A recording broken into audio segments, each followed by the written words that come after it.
Graça e paz, meus irmãos, como é que vocês estão? Uma boa tarde, Santa Maria, como vocês estão vendo aqui, tá fechado o tempo, tá frio, mas Deus é bom o tempo todo. O que eu quero tratar com vocês aqui? A Bíblia fala em Efésios 2:1, né? Ele vos deu vida, vós estando mortos nos vossos delitos e pecados. Então, eu não podia me dar vida, porque eu não posso ser justo nem me tornar justo, né? Mas ele é justo e justificador dos nossos pecados. Quem eu estou falando? Jesus Cristo, nosso Senhor. Pautado nisso, a gente sabe que não há quem faça o bem, não sequer todos se extraviaram e a uma se fizeram inúteis, não é verdade? Quero contar uma história para vocês, gostaria que vocês pensassem. Muitas pessoas dizem, eu escolho Deus, né? Eu tenho meu livre-arbítrio para escolher Deus, mas quando a Bíblia diz que não há quem faça o bem, como que você pode dizer que você pode fazer o bem?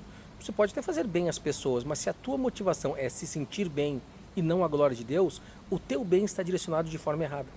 Totalmente errado. Quando você não conhece a Deus, o Deus verdadeiro, como ele se manifesta nas Escrituras, é como se você estivesse crendo na Bíblia que você fez para você. Aí você pega como se fosse um buffet, se serve só daquilo que te agrada, né? E aquilo que não te agrada você descarta. Pois é sobre isso que eu quero falar. Quando a Bíblia diz que não há quem faça o bem, não há um sequer, é porque não existe alguma pessoa no mundo inteiro que faça o bem. Porque o bem que nós fazemos é trapo de imundícia, a nossa justiça é como trapo de imundícia. Entende? A pessoa sem Deus, ela está cega. É como eu disse para você, sinergismo é o... Imagina, o sinergismo, vou resumir para você sinergismo. Sinergismo é Deus tocando uma boia no mar para você se agarrar e salvar. Então Deus faz a parte dele em tocar a boia e tu faz a tua parte de se agarrar, né? E monergismo, como é que é? É Deus metendo a mão na cova e tirando o morto da cova e salvando ela. Ele vos deu vida, vós estando mortos nos vossos delitos e pecados. É sobre isso que eu quero falar com vocês. O nosso arbítrio é escravo do pecado. Quando ele fala assim, ó, ele vos deu vida, Deus nos deu vida na pessoa de Jesus Cristo, na eternidade, para que nós possamos servir a Ele com qualidade. E no tempo oportuno, tanto que Romanos 8,30 diz, e aos que predestinou, a esses também chamou. E aos que chamou, a esses justificou, e aos que justificou, a esses glorificou.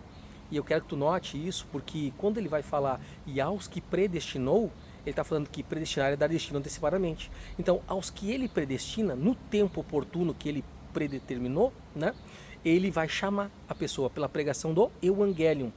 Porque a Bíblia diz que, né, a fé vem pelo ouvir e ouvir a palavra de Deus. Então, aos que predestinou, a esse ele também chamou. Então, aos que chamou, ele justificou, ou seja, ele nos torna justo, porque nós somos pecadores. Então, um pecador não pode se justificar, mas um justo, puro, né? O Senhor do universo, ele morre em meu lugar para me tornar justo. Ele me compra, ele derrama o sangue dele e a cédula, e a Bíblia diz que o escrito de dívida que era contra mim foi aniquilado lá na cruz. É interessante isso, né? Porque um Deus se faz homem, derrama o seu sangue, me compra com o seu sangue para mim perder a minha salvação? Como que eu posso perder a minha salvação se não fui eu que conquistei ela? Mas não é esse o assunto. Então aí vai falar, e aos que justificou, a esse glorificou, porque ele vai glorificar com o Pai. Glorifica-me, ó Pai, né? Ele vai falar lá. Então, do que eu estou tratando? Eu quero que tu pense comigo. A ciência hoje está muito avançada. E ao estar muito avançada, o que acontece? Ela brinca de ser Deus, né? De querer montar coisas, né? E tentar fazer com a ciência montar animais ou reviver animais ou fazer determinadas coisas, né? O homem muitas vezes brincando de querer ser Deus, né? E o que acontece? Eu quero que vocês imaginem isso aqui. Imagina que hoje nós temos aqueles porquinhos, tem uns porquinhos pequenininhos que tu encontra na internet, bem pequenininho, não cresce mais do que isso, né? E tem o porcão grandão. Vamos lá. O porco grandão, se tu pegar ele de pequenininho, desde pequeno, e criar ele dentro da tua casa, educando ele tudo certinho assim assado, por mais que tu crie ele, passe perfumezinho, passe isso ou passe aquilo, ele continua sendo porco, correto? Um dia, quando tu, porventura, dia de chuva, que tu abrir a porta da tua casa e aquele porco já estiver grande, né? Estiver grande, o que ele vai fazer? Ele vai sair para fora, vai se misturar com a lama e vai se sentir como? Em casa, porque é a natureza dele. É a mesma coisa, o urubu. Vai dar um churrasco pro urubu para ver se ele come? Não come. Ele come carne podre porque é o que o estômago dele e o porquê que ele foi feito. Né? Ele é um ser que ele limpa a natureza, né? Assim como o camarão no mar, a barata e tantos outros bichos aqui, né? Então, o urubu, se der um pudim para ele, o melhor pudim, o melhor churrasco que ele vai comer. Ele vai comer coisas podres, porque foi para isso que ele foi feito. Então, há um propósito para todas as coisas debaixo do céu. Mas onde é que eu quero chegar? Nesse porco grande, quando tu soltar ele para fora da casa, no dia que estiver chovendo, tu abrir a porta e sair para fora, ele vai rolar na grama, vai brincar na grama, assim, assado, e vai se sentir à vontade. Não é verdade? Ele vai se sentir à vontade porque o estado natural do porco o quê? É a sujeira, é o lodo, é a lama, se rolar na lama para tirar, né? Mas ele vai ficar com aquela lama grudada no corpo lá, que ele vai endurecer aquilo, vai incomodar ele por um tempo, mas ele se roça aqui, se roça ali e ele sai, né?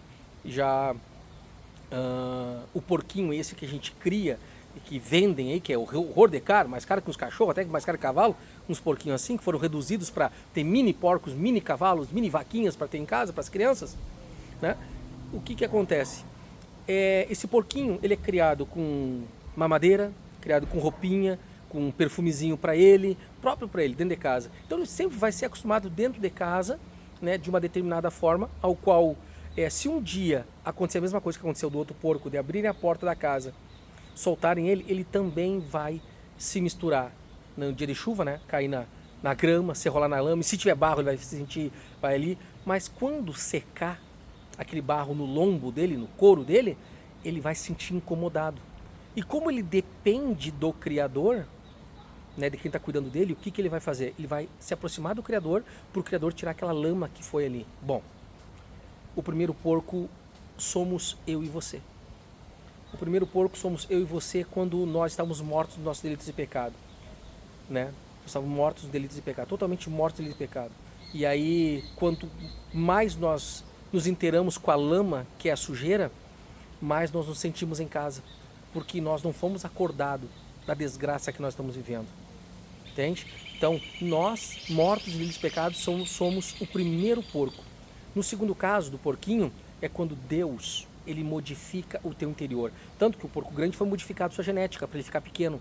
Então, ele vai ser modificado o seu tamanho, mas também a gente pode instruir no seu comportamento. Então, alguém modificou de dentro dele e modificou a parte de fora também. E assim somos nós, porque o livro diz, ele vos deu vida, em Efésios 1, né? 2, 1. Ele vos deu vida, vós estando mortos nos vossos delitos e pecados. E quando ele diz que nós estamos mortos de pecados, ele vos deu vida, Deus nos deu vida. Não significa que nós não vamos entrar em contato com a lama, e a lama é o pecado. O grande problema é que nós vamos dizer aquilo que Davi disse, vamos compreender aquilo que Davi disse. Pequei contra ti, Senhor, contra ti somente. E quando nós pecamos contra o Senhor, nós observamos que aquele pecado, ele tenta, que nós de alguma forma tentamos manchar a santidade de Deus e não conseguimos, porque é impossível que isso aconteça, mas nós ofendemos a Deus. Então, nós nos misturamos com a lama gruda no nosso corpo, mas nós vivemos aquilo que Davi viu. Nós fazemos e falamos aquilo que ele falou, né? Pequei contra ti somente. Aí nós nos voltamos para Deus e pedimos para ele nos limpar, pedimos perdão dos nossos pecados, das nossas falhas, das nossas impurezas, e pedimos e confessamos os pecados, porque ele é justo para perdoar. Se nós confessarmos nosso pecado, ele é justo para perdoar. Então, ele nos deu vida. Deu vida para quem? Para aquele ao qual ele colocou no nosso coração uma dependência dele. Então, nós somos o porquinho que foi transformado pela ciência e que, ao entrar em contato com a lama, que é o pecado, não faz isso por querer, e ainda que fizesse por querer, o Senhor, ele coloca no nosso coração a inconformidade de ficar misturado no pecado. E aquilo é como se nos sentíssemos sujos. E realmente é uma verdade, né? Eu não sei se foi João Calvino, foi algum teólogo de peso que disse, né? Enquanto o pecado for doce, ou foi Agostinho de Hipona, né? Enquanto o pecado for doce, Jesus sempre será amargo. E é uma realidade. Enquanto o pecado ele for doce na nossa vida, nós vamos ter muitas coisas que nós vamos achar que a palavra de Deus é amarga para nós. Até que ele comece a colocar em conformidade no nosso coração, nos sacuda, né? E ele nos limpe da nossa sujeira. E é ele que vai nos limpar. Não é eu por mim mesmo, nem você por você mesmo. Então é ele. Então o que eu estou falando? Eu estou falando sobre a autossuficiência. Muitos de nós hoje já somos autossuficientes, e nós não somos autossuficientes. Pelo contrário, nós temos um Deus Criador que quer que nós sejamos dependentes dele. Por isso que nós ouvimos a palavra, fazemos negócio mediante a palavra, vivemos mediante a palavra, e entendemos o que os puritanos diziam, né? Quer comais, ou quer bebais, ou quer façais qualquer outra coisa, faça-se tudo para honra e glória de Deus. E é esse o cerne, e é esse o ponto, a glória de Deus na pessoa do Filho. como nós glorificamos a Deus na pessoa do Filho. Ele nos deu todo o norte. A carta de amor é chamada Bíblia. É Deus mostrando o quanto Ele amava o seu Filho. E por amar o seu Filho, Ele lhe deu um povo. O seu nome será Jesus, porque Ele salvará o seu povo dos pecados deles. Seu nome será Jesus. E o nome dele será Emanuel, Deus conosco. Ele foi reputado por aflito, oprimido de Deus, e o castigo que nos traz a paz estava sobre ele, e sobre as suas pisaduras fomos sarados. Em Isaías 53, versículo 10, vai dizer: e Deus se agradou em moê-lo. Imagina um pai que se agrada em moer o seu filho porque havia um propósito pré-determinado na eternidade. E aos que predestinou, a esses também chamou. Então ele predestina antes, depois de dar o destino antes, no tempo oportuno que ele mesmo determina, ele vai chamar essa pessoa pela pregação do Evangelho, porque não há quem faça o bem, mas ele infunde nessa pessoa, né, o seu Santo Espírito, para que essa pessoa saiba, né, porque o Espírito Santo ele vai nos convencer do pecado, da justiça e do juízo.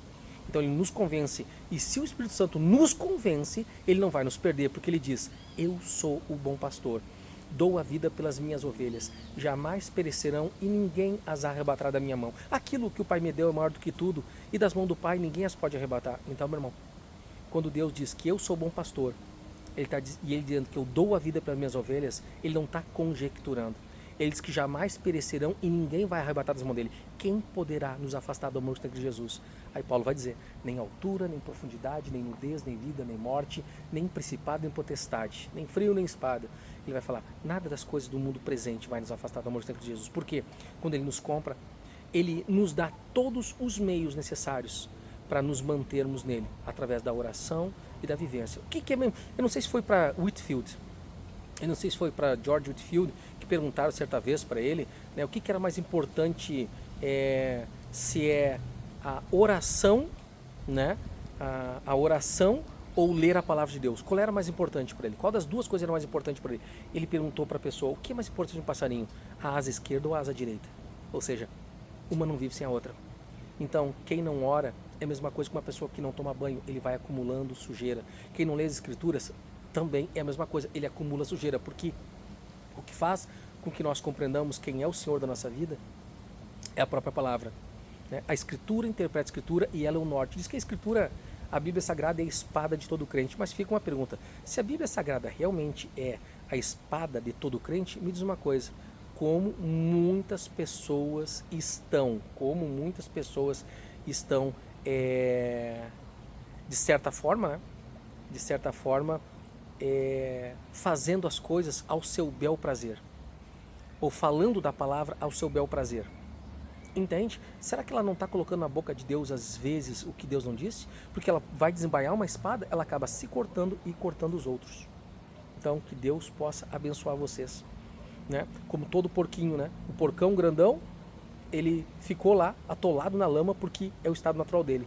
Mas quando o porquinho foi transformado no seu estado anterior, e esse porquinho é eu e você agora sendo transformados pelo Santo Espírito de Deus, para que nós nos voltamos ao nosso Senhor e Criador, né? O outro ficou nos delitos e pecados, mas nós não. Ele nos deu vida, né? Na pessoa do Filho. Então, graça e paz. Curta, comenta, compartilha, e que Deus possa te ajudar, meu irmão, a você entender um pouco mais as Escrituras, com sobriedade, com maturidade. Tá frio na minha cidade, a bem da verdade, está frio demais. Claro que não vou cantar a música da Castelhana aqui, mas todo mundo sabe aqui no Rio Grande do Sul, né? É uma música nativista, mas uma música muito bonita. Meus irmãos, Deus os abençoe para a glória de Deus.